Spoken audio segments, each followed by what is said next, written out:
There's one thing that we carry with ourselves in our minds wherever we go, and that is bias. Biases lead us to take decisions that are often suboptimal because we don't objectively look at the pros and cons of the situation. Now, if you take bias in an organizational context, imagine there are 10 to 10,000 people who carry their own biases into the workplace. How do you help them identify where bias is playing out, eliminate that or minimize that, and then take optimal decisions for themselves and for the company? Let's close the loop on this.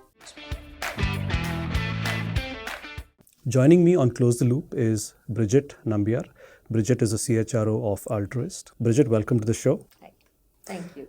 So, Bridget, let me start off by asking that, we always have this expectation that when a human being becomes an employee, they suddenly need to transform themselves to being an idealized version of whatever the company wants them to be. How does that play out in the case of bias? Like, do you still see that biases people carry with them when they walk through the door? So, especially in our, in our industry, which is like so people strong and it's huge workforces, the bias factor becomes dangerous and something we need to deal with right from the hiring table, So, as I walked in today, my recruitment team was, speaking and they're looking at a CV and making a decision whether this person is, fit to be interviewed or not. From a skill point of view. From a skill point of view. Now, that's where the issue comes in. If there is some kind of a bias, for instance, if a recruiter feels that somebody has worked in X organization before and they have that organization has a bad reputation, right? That sets a bias. Correct. Okay. Then there are several other biases that come in. It could be, appearance. Yes. Yeah, that's been one big issue. Background, appearance. Background, appearance. It's a fight. It's a fight, absolutely. So when you talk about biases, there are, I believe there are conscious and unconscious biases. But what are the types of biases that play out in the workplace? Like, what have you seen? Most of these things come out when, you start forcing people to assess their teams. Okay. Right? And we've just crossed, a performance management cycle. And the kind of evaluations I received from some of the newer managers was quite surprising because the bias was clearly visible. Okay. How did you find out that there is bias? One, because there is performance supportive evidence. Okay. But the rating doesn't match. The rating doesn't match. The comments and the recommendations are different from what we receive from our clients because we take a client voice of, we take a client voice as well. So what are some of these things are, the recency effect. Okay. Got it. A person has newly joined. He's had a bad run of it in the first month, 45 days. So he's branded forever by his supervisor. That is one. Right. The second is if a person, there's a certain kind of bias that covers how that person is behaving in his environment. He may be just we were talking about introverts and, extroverts. He may be just a very introverted person who's interested in his work, does it and goes away. Right. Now, if it is a very gregarious manager, he's biased against this guy because he says, "Ye team mein nahi jamega." He's not a collaborative guy and so on. So that's the second thing. Right. Third thing, there are things as simple as, gender bias. Yes. Okay. Yes. Very clear and very strong gender bias. Stronger in some cities, lesser in some. Is it both ways or? Both ways. Both ways? Both ways. And then there is, of course, your sexual orientation bias.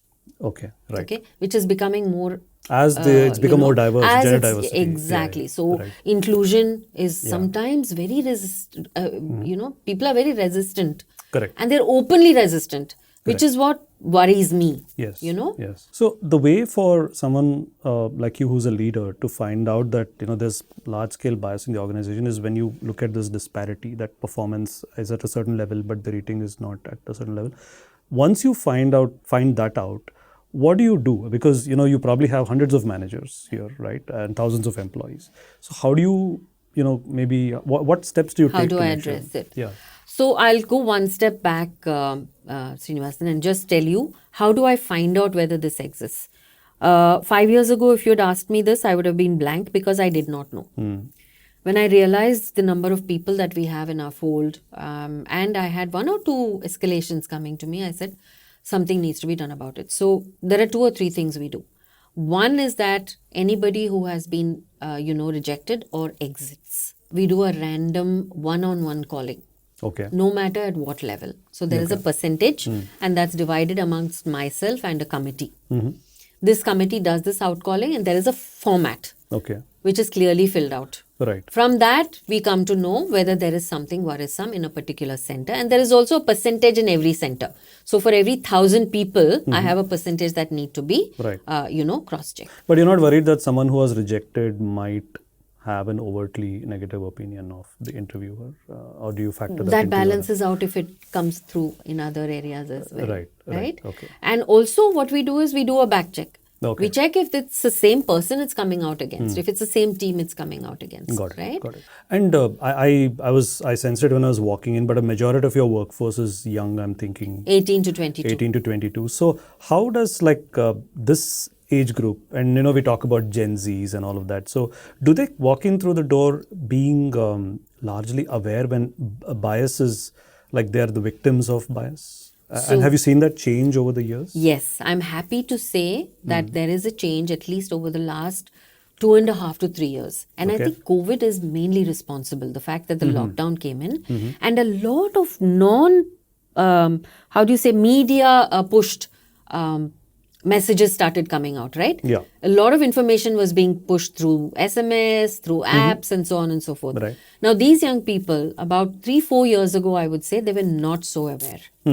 But in the last 3 years, they have smartened absorbed a lot up of so info. much, Yeah, right?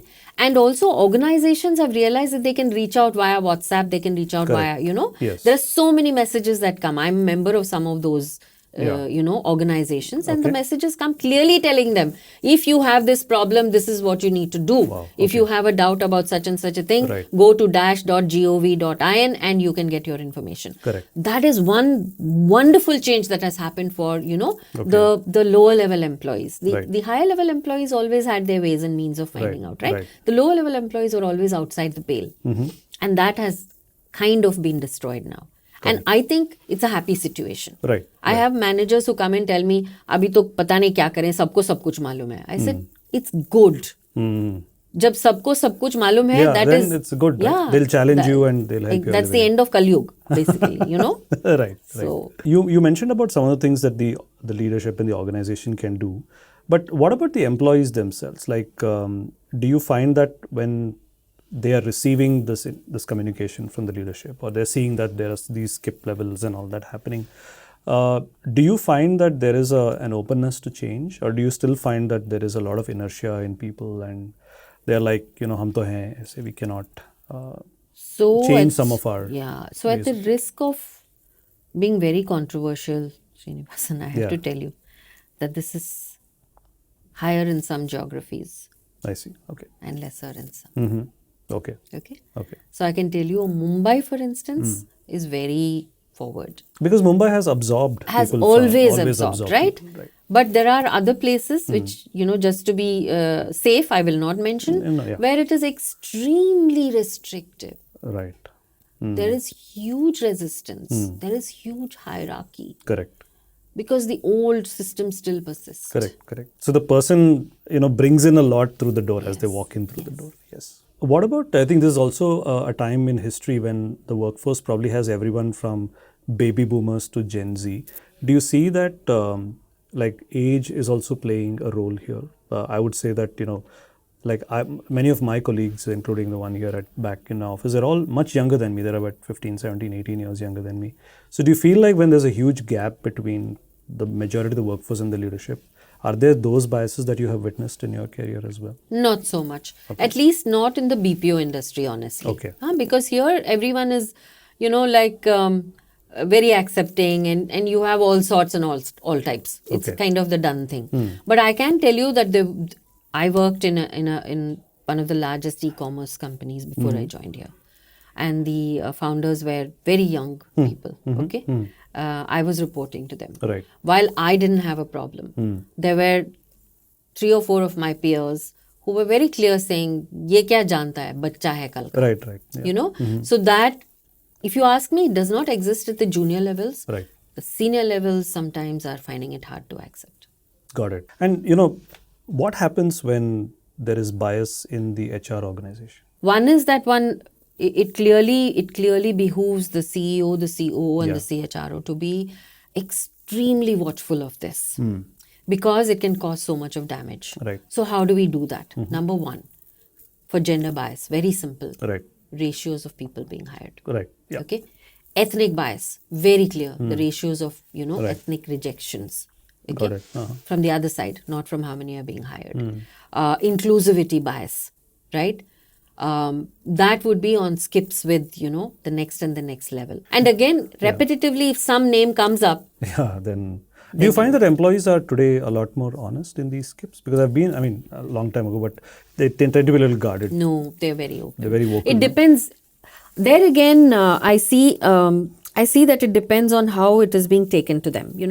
If you are putting it across in a very fair and just manner, Right. and if you are also temporizing, then I find that any level of employee is pretty accepting, Correct. and they also are very logical in what they bring and what they don't. Right. So if I were to ask you to provide some inputs to, because our audience is largely, the HR community and the founders and people who run businesses, what would be some top 3 advice areas that you would probably venture into for them to, I can't say eliminate bias, but at least minimize it or marginalize yeah. it? What would be 2-3 things they can do in 2024? The first thing I'd say is look at all your policies. See where there is anything that is allowing bias or overlooking bias. Does this come under the Charter of Diversity and Inclusion? It is today's times? it is yes. Okay. Where does if it you sit ask in the me, policy framework? in the policy framework, it's beginning to take slightly left of center stage now. Which is it's moving there. Okay. It's still not getting the kind of importance being given. It's not being given the kind of importance or mind space that it needs to be given because people are still kind of brushing it off, right? But it's going to become more and more apparent. Are you building control measures and cross checks that will give you the information whether such a bias is existent or not, or is happening or not? Right. 3, are you opening avenues for people to come in and voice their issues very safely? Right. These are the 3 main ones.